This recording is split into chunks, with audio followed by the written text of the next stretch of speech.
Welcome to the Inspired Riding Audio Summit. We're going to be talking about the benefits of intuition in the horse world. I have with me today Tamar Reno. With an academic background in Native American studies, Tamar has taught at a tribal college, developed curriculum for universities and cultural centers, and collaborated on language immersion programs. She has also worked extensively in the nonprofit sector.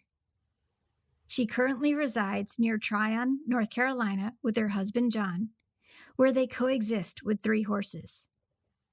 Tamar focuses on Indigenous thought patterns and methodology to deepen horse-human relationships where the horse's voice is always considered. Tamar, thank you so much for being here. It's a real pleasure to be here. It's always a pleasure to share space with you. Thank you so much for that. So we're going to dive right into the questions. And the first one is, what do you love most about working with horses? So I thought about this one a lot. And I think last November, I was able to attend a summit in San Antonio. And the summit felt like a lot to process. So afterwards, I was feeling sort of disconnected. And then right after the summit, I flew to Kansas to visit with some dear friends. Now, to get from one friend to the other friend, I had to take this long drive through rural Kansas. And there was like long stretches of country road, and there were very few buildings and very few people, just open prairie and sky and wind. And I don't know if you're familiar with that song by the Counting Crows, Omaha, but one of the lines is somewhere in middle America.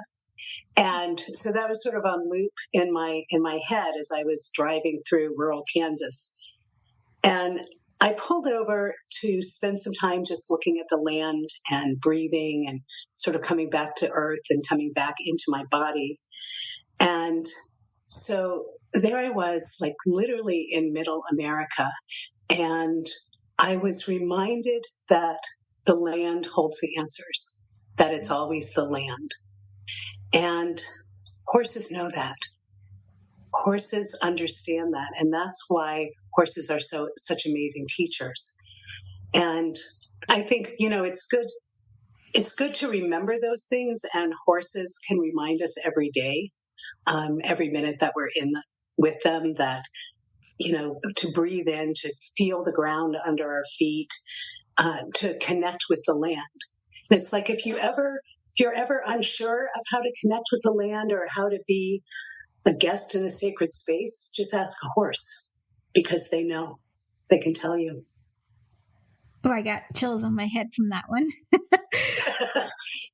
And then the other day I was watching Genevieve, and Genevieve is our Tryon mare. And she's gone through this amazing transformation over this last year of being with us. It's almost a year. It'll be a year on the 5th. But anyway, so she was out in the meadow and she went down to the trough to take a drink. And then after she had her drink, she just turned and faced the meadow and the mountains. And she just stood there for the longest time. And she was just like breathing and looking and listening and just being. And I watched her and I thought, when I grow up, I want to be like a horse. That's how I want to be. So those are some of the things I love the most about working with horses. I love that so much. They give us so many good reminders of how to be in the world. Yeah, exactly. Exactly. So what's something a horse has taught you that has changed your perspective? Well, lots of things. Definitely lots of things. But I think the thing that comes up for me is that famous thing that Ram Dass said, which is be here now. Like, be here, be in the present, be fully present. I think in today's world, so many of us sort of define ourselves by our level of busyness. Like, people wear their fatigue like it's a badge of honor. And, they're like, you think you're tired. Let me tell you about tired. And and they take pride in that, of burning the candle at both ends and multitasking and all of this. And I get it that sometimes being intensely busy is a necessary evil, but it's no way to live. It's no way to live. And I think about First Horse, who is my first horse in this current herd, but that's also his name's First Horse. And he was a racehorse. And people assigned value to him based on his ability to hurl himself forward faster than the horses on either side of him. Like his value was directly linked to his speed. And yet it is this racehorse, and the irony is not lost on me, that it is this racehorse that taught me how to slow down, how to be still. So, yeah. What a beautiful thing.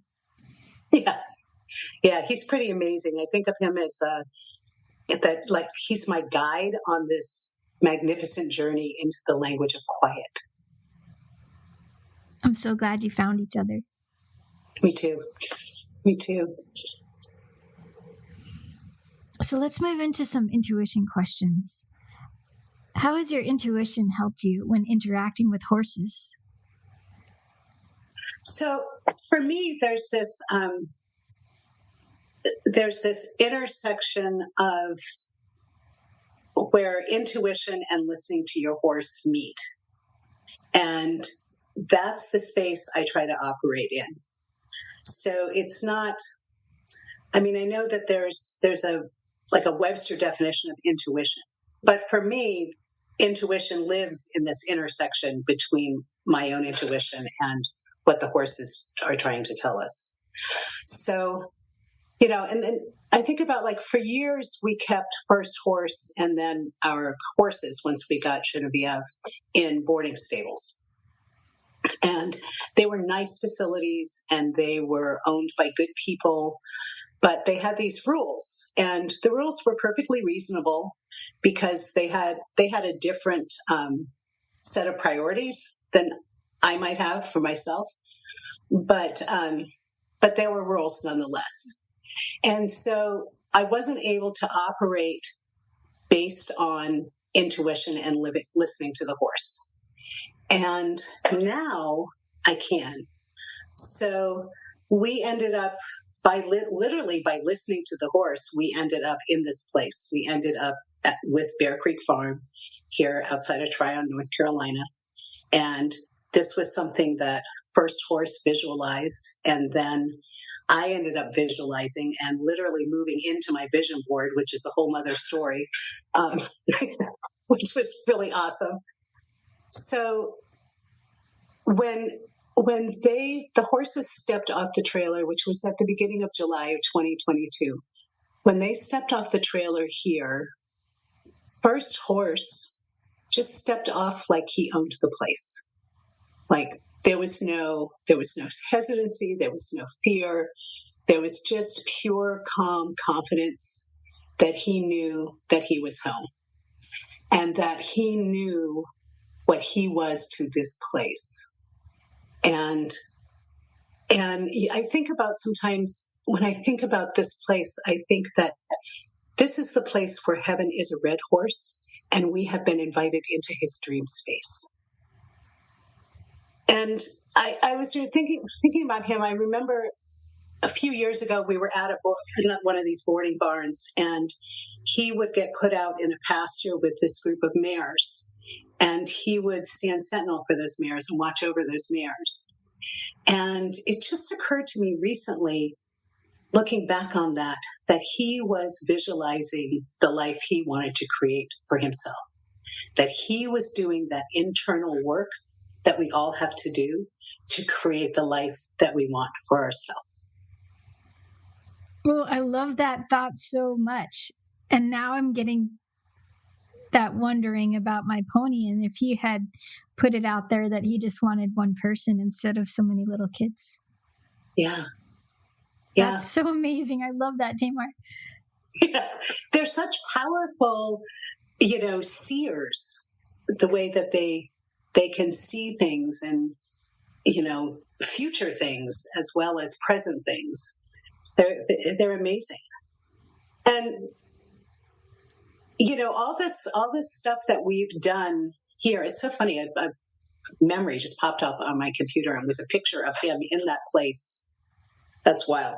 Anyway.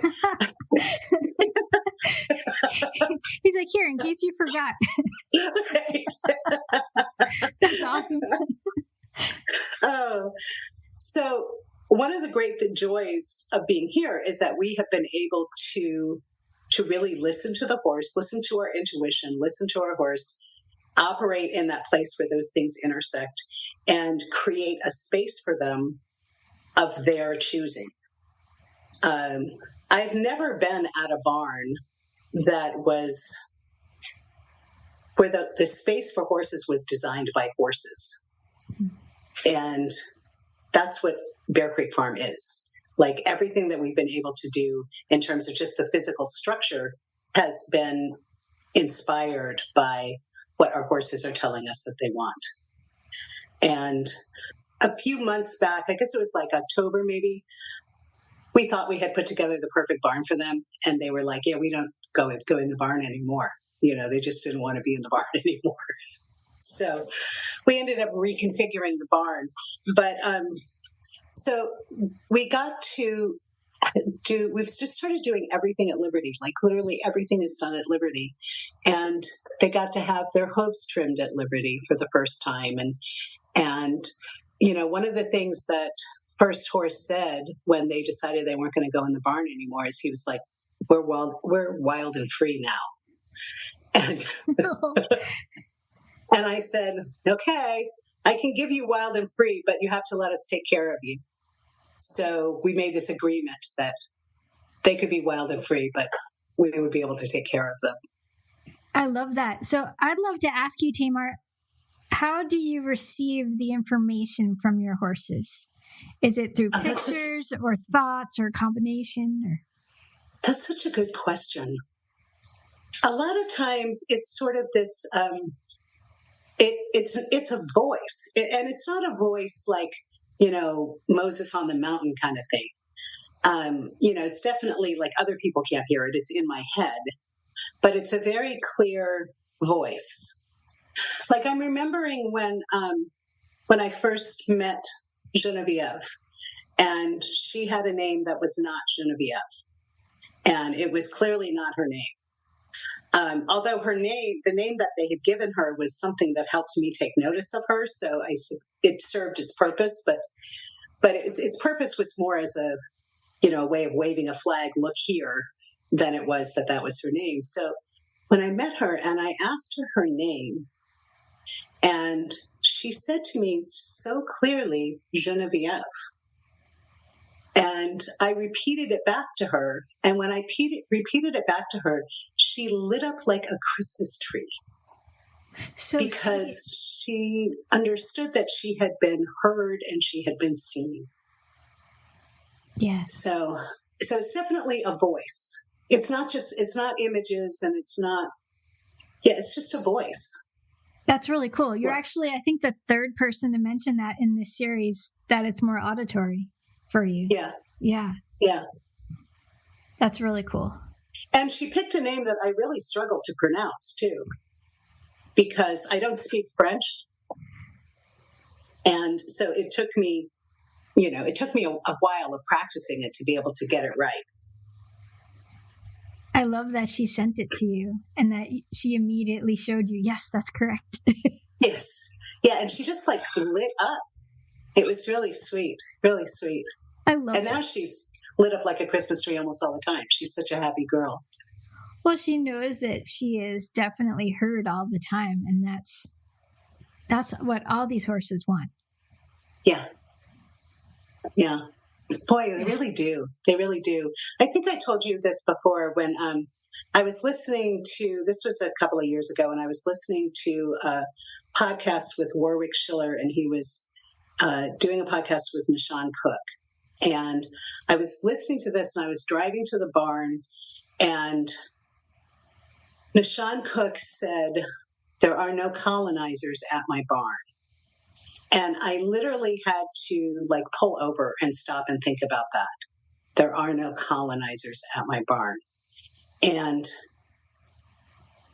I think about the equestrian world. And, let me back up just a little bit. So there's a lot of talk these days about how do we decolonize spaces, right? And how do we decolonize our own experiences living in the world, and how do we make that shift? And I think for so long in the equestrian world, the idea was literally to colonize horses' bodies and to get the horses' bodies to do what we want so we could get from point A to point B, or we could win some event, or we could do this show, or we can chase some poor fox through the woods, or whatever it is. It was to make horses' bodies fit into what we want from horses' bodies. And so when I thought about that, and I thought about that, gone back to that repeatedly in my head, there are no colonizers at my barn. And I think about how we can give horses agency over their own bodies and let them make choices about what feels good to them, what doesn't feel good to them, where they want to be, who they want to be with. Do they want to be with us? Do they not want to be with us? Because sometimes they don't want to be with us. And that's okay. They never get sick of each other. Horses don't get sick of each other. But sometimes... Well, actually, sometimes Indy does want to break from Pepper. Yes. Yeah, that's true. That's there true. Are moments where he's like, I just need a moment. Right. Okay, you're being a little much right now. That's true. But I think about that in terms of our work with horses. Like, how do we be with them and give them their own agency and not colonize their bodies, but let them decide how they want to be in the world and how they want to be with us. And what's remarkable is because they're so generous and they're such, like, horses know how to horse, right? And they are herd animals at their core, in their soul. They know how to work together in a group, and they can bring that to their interactions with us. And the more we fine-tune our intuition and fine-tune our deep listening skills, they can tell us exactly what they need from us and what they prefer. Yeah. And that's the key. I think if we just take this time to really practice listening this way, then some of them will say, hey, that would be fun to go jumping today. Or no, let's just go stroll in the woods together on foot, but they'll tell us. Right. Yeah. Right. And then when they do choose us, which is so wonderful, it's such a gift. It's such a glorious gift that they invite us not only to be with them, but to literally be on them, to be able to sit on a horse. And it's such a gift. It really is. And that's something, especially when I was teaching children, I would remind them, especially if they got like a little entitled for a moment, I would say, hey, take a moment here. This animal's letting you ride. We've got to get in gratitude mode. And then they're like, oh yeah, sorry. And then they'd scratch them. Yes. It would shift them completely, but it just made me feel so proud of them that they could see that. And that would light them up and realize, oh wait, I do need to get a lot more grateful about all of this. Yeah. So Tamar, has your intuition ever surprised you in life? And if so, can you share a story about that? Well, I think that this whole horse journey has been a surprise. So I was away from horses for a number of years. I was the busy full years. That was when I was, burning the candle on both ends and all of that, and very sort of accomplishment driven. And, and I was also raising kids and, all of that. And anyway, so a few years ago, my husband decided to give me some horseback riding sessions as a birthday gift. And he said, later on, that he felt like something was missing, like there was something missing. And he's a door opener, that one. He's really good at opening doors. And So, I bought some boots, bought a helmet, and went off to ride a horse. I was going to go ride a horse. That's all I was going to do, was just go ride a horse. Little did you know. And I ended up in this like really crummy throwdown barn. And that's where I met First Horse. And after that, like literally everything about my life changed. Like absolutely everything about my life changed, not from where I lived physically to how I got through every day to my focus to, like I'm 700 miles away from where I lived when I met First Horse. And, it's this ripple effect. And I almost think that thinking about it as a ripple effect doesn't take it quite deep enough. Like one of the things that First Horse talked about is that he said that idea of bloom where you grow keeps us small. But that if you think about creating, what you're creating in your own space, you think about what you're creating in your own space, and then your roots go down underneath the ground and roots spread under the ground. And so as they're spreading, they're connecting to other roots, which then connect to other roots. And so there's this vast web of connection underneath our feet. And that's what this work is. It's this vast network of connection happening just because we're being in this space. So yeah, it was surprising because I was just going to go ride a horse. I love that. So you could say it was almost your husband's intuition saying, yes, really. Absolutely. He's like, something's missing here. Let me push open this door and see what happens. That is so amazing. I'm really grateful he did so I could meet you. Me too. Me too. Because that was just a few months before you and I met that happened. Oh, so, really? I didn't realize it was that short a time. Yeah. Yeah. Amazing. Tamar, what lights you up and inspires you immensely in the horse world? I think that more people are understanding that consent is required. I think that more people are understanding that, listening to your horse is something that you got to think about doing. I think that people are starting to understand that providing horses what they need, like just those real fundamental things, the F's, the freedom, food, and friends, and forage, and whatever else. I'm trying to think of every word that begins with F. And some fun, too. And that people are starting to seek relationship rather than dominance. So I think those are the things that really light me up in the horse world. I love that so much. Oh, and I wanted to ask you, do you have a transformation story that occurred as a direct result of trusting your intuition, either with yourself or with a horse or other people? So a couple stories come to mind. One is Genevieve's story. And when we had decided we were going to get another horse, Bo needed a horse of his own. First Horse, needed a horse of his own.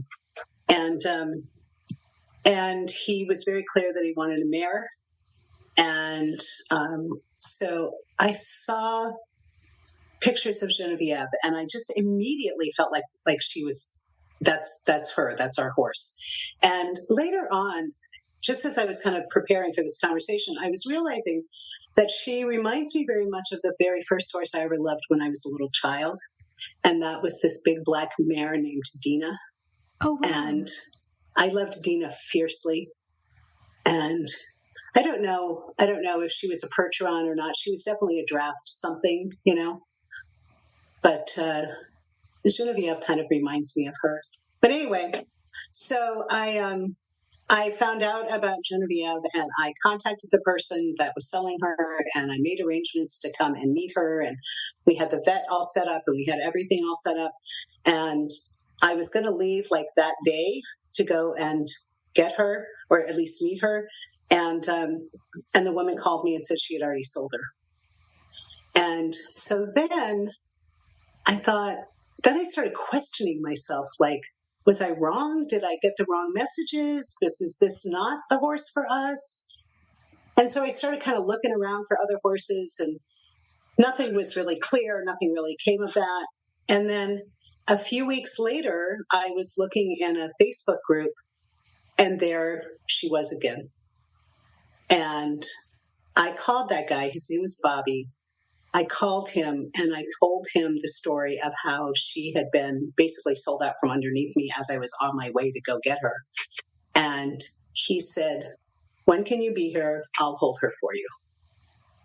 And he did. And it took me about a week because I had to make arrangements for various things.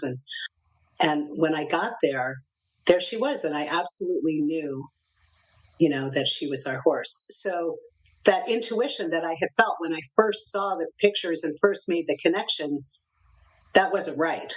That was right. What happened afterwards was a whole lot of wrong, but it ended up coming into fruition. But what a beautiful validation for your intuition. Like your heart just knew. Yes. Yeah, I absolutely knew. And the same thing is happening with this horse that's coming here in a couple of weeks, Chisant, that, I knew and she knew. And she was afraid to believe it was true. Like when we actually showed up, she was like, "Wow, you really came." So I love when we can surprise them in such beautiful ways, Yeah. Yeah. I love those looks they give you. Like, are you for real human? I'm not used to humans like that, Right. Right. It's such a beautiful gift. It's so wonderful to be able to give back to them. That's the sense I'm trying to say. Yeah. Yeah. It's such a privilege. It's such a privilege it's like when I've been a teacher, and I loved supporting my students and seeing them blossom and flourish. And there would be sometimes when I would bump into someone who had been in one of my courses, and I would bump into them a few years later in a store or something, and they would be telling me about their life and how well they were doing or whatever. And I just felt so honored that I had been a part of that journey. And it's the same kind of thing with the horses. It's such an honor to be a part of their journey and to hold space for them to be their authentic selves, which is glorious. Their authentic selves are glorious, It's like they sparkle. Yeah. Yeah. Yeah. And sometimes I look out at them, and I've been thinking about Genevieve a lot because it's coming up on a year. And I look out at her, and, when we first got her, she was so skinny and she had no muscle and her coat was very coarse. And she wasn't even really black. She was kind of a burnt orange looking, because she just wasn't getting the nutrients. And I look out at her now, and she's 2,000 pounds of muscle, and her muscles have muscles, and she shines, and she's glorious, and she is confident and carries herself like the daughter of French war horses, which is what Percherons are. And it's just amazing. It's amazing to watch them. I'm so glad they're in your life. Me too. Me too. So, Tamar, what's something you wish everyone would do when it comes to their horse time? Slow down. Slow down. And when you think you are going slow enough, go way slower. Like slow down to actual stillness and just breathe, and then listen to your body and listen to your horse. Trust your heart and ignore bad advice. Perfect. I love it. So speaking of advice, what's one piece of advice you'd give your younger self for encouragement? So I almost wanted to skip over this question because my childhood I didn't have a good childhood. And there was a lot of abuse, and there was a lot of all kinds of crazy stuff. But I can remember as a very small person, like really tiny person, telling myself All I have to do is just live long enough and it'll be okay. And I would go back and I would tell that person, you are going to survive this and it will be okay. I'm so glad you're here. Me too. Me too. Thank you for sharing that, Tamar. Yeah. So, what does the phrase, may the horse be with you always, mean to you? So it makes me think of that way of being that horses have. Genevieve calls it her lieu de paix, which is place of peace. French for place of peace. It's that internal peace that you can carry with you. And horses do that. So when you say, may the horse be with you, to me, that feels like, may you find that peaceful place. May you stay in that peaceful place. More chills. I love it. I love you so much, Beth. I really do. I love you too, Tamar. I'm so grateful for everything you are and everything you do in the world. And it's just such a joy to connect with you. Yeah, I feel the same way. I'm so glad that we met and that we became friends. And I've learned so much from you. And I just, I genuinely like you. You know, thank you. Like if I were a horse, I would totally choose to hang out with you. Yes. Thank you for that. Oh, and in one of the other interviews with Kate, she actually said something to the effect of, I'd like to be the type of energy that someone sees me and it's that same energy when you see a horse and you light up. Yeah. Yeah. And if we could all aspire to that, and if we could all relate to other people like that, like when I see you, I think, ooh, shiny horse, Right. Exactly. It's wonderful.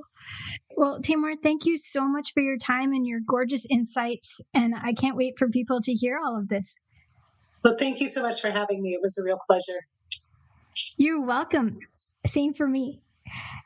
And may the horse be with you always.